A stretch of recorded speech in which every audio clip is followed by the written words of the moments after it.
গতকাল যে ঘটনা ঘটেছে, দিল্লিতে ছাত্রদের উপর যে হামলা করেছে বিজেপির কেন্দ্রীয় সরকার, তার তীব্র নিন্দা করছি।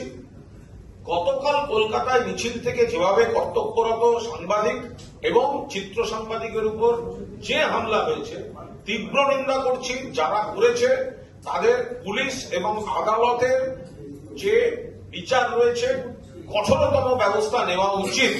কিন্তু পাশাপাশি আমি এটাও বলছি, যেদিনকে আমাকে বিজেপির একটা পরিচিত নেতা, একটা পরিচিত লোকাল বিজেপির নেতা মমতাদির বাড়ির সামনে ডিম মেরেছিল, সেদিনকে আপনারা মিডিয়া থেকে বলেছিলেন, আমাকে প্রশ্ন করা হয়েছিল, কুণালবাবু আপনার বিরুদ্ধে জনরোষ। জনরোষটা শব্দটা প্রয়োগ করার আগে মিডিয়ারও ভাবা উচিত যে অসভ্যতামিকে যদি আপনি বৈধতা দিয়ে জনরোষ বলেন, সেটা যে কোনো কারোর উপর আসতে পারে। আমি আজ থেকে সাংবাদিকতার সঙ্গে যুক্ত নেই, আমি জানি কোনটা জনরোষ আর কোনটা বাঁদরামি। ফলে জনরোষটাকে জনরোষ বলুন, বাঁদরামিকে বাঁদরামি বলুন। কালকে মিডিয়ার সঙ্গে যেটা হয়েছে সেটা অসভ্যতা। কিন্তু আপনারা যখন গত কদিন ধরে তৃণমূলের অমুককে ডিম মারছে মনে হয়নি এটা খারাপ জিনিস? তখন কি বলেছেন? জনরোষ অ্যাঙ্গেল থেকে দেখিয়েছেন, অ্যাঙ্গেল থেকে। যারা বাঁদরামি করেছে তাদেরকে হিরো করা হয়েছে। কেন মেরেছে আপনারা জিজ্ঞাসা করিয়েছেন। তাহলে আপনাদের যারা পলিসি মেকার, তারা যারা ফিল্ডে কাজ করছেন, তাদের বিপদে ফেলে দিচ্ছেন কেন? আমি গতকালের ঘটনা সমর্থন করি না। গতকাল যে রিপোর্টার ফটোগ্রাফারদের মারা হয়েছে, অন্যায় কাজ করা হয়েছে, কি করবেন তারা? কিন্তু যারা মানে আপনার স্টুডিওতে বসে বা কাগজের মাথায় বসে যারা আপনারা তখন টিম থেরাপি শব্দটা চালু করছেন, সেটা আপনাদের গায়ে পড়ে গেলে তখন আপনারা ভাবতে বসলেন যে জনরোষ কোনটা, রসভ্যতা কোনটা।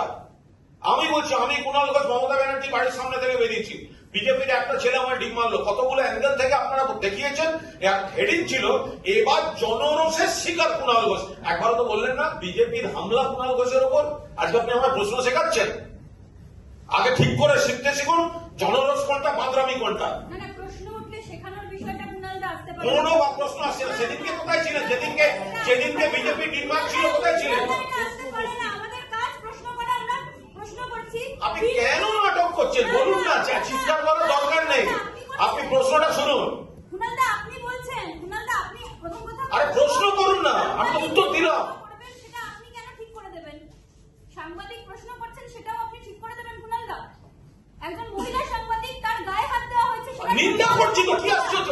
যেটা নিন্দা করছি, অসভ্যতা বলছি, বাঁদরামি বলছি, আমি আর কি বলবো?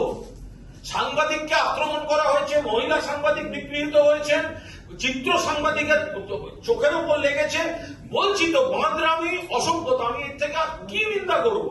আপনি কিভাবে বলছেন যে আমি নিন্দা করছি না? যখনই এই ধরনের ঘটনা ঘটেছে আমি নিন্দা করছি। কিন্তু আপনাদের ওটা মানতে হবে, যখন বিজেপির একটা ছেলে দাঁড়িয়ে কুণাল ঘোষকে ডিম মারছে, তখনও আপনারা জনরোষ বলেছেন। আপনারা কিন্তু বিজেপির অসভ্যতাটা বলেননি। আপনি কি প্রশ্ন করবেন আপনার ব্যাপার, আপনার অধিকার আছে, আমারও উত্তর দেওয়ার অধিকার আছে। মহিলা সাংবাদিকের গায়ে হাত পড়েছে, 100 বার নিন্দা করছি, আপনার থেকে জোরে নিন্দা করছি। কাল যারা করেছে বদল, অসভ্যতা হয়েছে। ফিল্ডে ছেলেমেয়েরা কাজ করছে, যে রিপোর্টার ফটোগ্রাফার কাজ করে সে জানে না চারপাশে ভিড়টা কোথায় চলে যাচ্ছে, সে তার মতো করে কাজ করে যাচ্ছে। সে তার নজর থাকে, যে ক্যামেরায় কথা বলছে তার নজর থাকে শুধু ক্যামেরার লেন্সের উপরতে। সেদিনকে কুণাল ঘোষেরও তাই ছিল। যেদিন কুণাল ঘোষ বাইট দিচ্ছিল, ক্যামেরার লেন্সে চোখ ছিল, পাশ থেকে একটা বিজেপির ছেলে এসে ডিম মারলো। আপনারা দেখিয়েছেন জনরসের শিকার কুণাল ঘোষ। সেদিন বলেননি যে বিজেপির অসভ্যতা, সেদিন বলেননি এইভাবে ডিমটা মারা উচিত নয়, সেদিন বলেননি। কুণাল ঘোষ মিডিয়ার অনুরোধে দাঁড়িয়েছিল। কুণাল ঘোষ সেদিন বলেছিল আমার কিছু বলার নেই। আপনাদের অনুরোধে কুণাল ঘোষ দাঁড়িয়েছিল, সেই সুযোগ নিয়ে এই অসভ্য বাঁদরগুলোকে ডিম মেরেছিল। আর আমাকে টিভিতে দেখতে হয়েছে এবার জনরসের শিকার কুণাল ঘোষ। কিসের জনরস? আমি একা একা হেঁটে চলে বেড়াই? মিডিয়ার উপর আক্রমণ হয়েছে, নিন্দা। মিডিয়ার সঙ্গে অসভ্যতা হয়েছে, নিন্দা। আমি তো বলছি কয়েকটা বাঁদর অসভ্যই কাজ করেছে। এর থেকে কোন ভাষায় বলবো বলুন? মাইকে তো জোরে বক হয়, এগুলো বলা যায় না।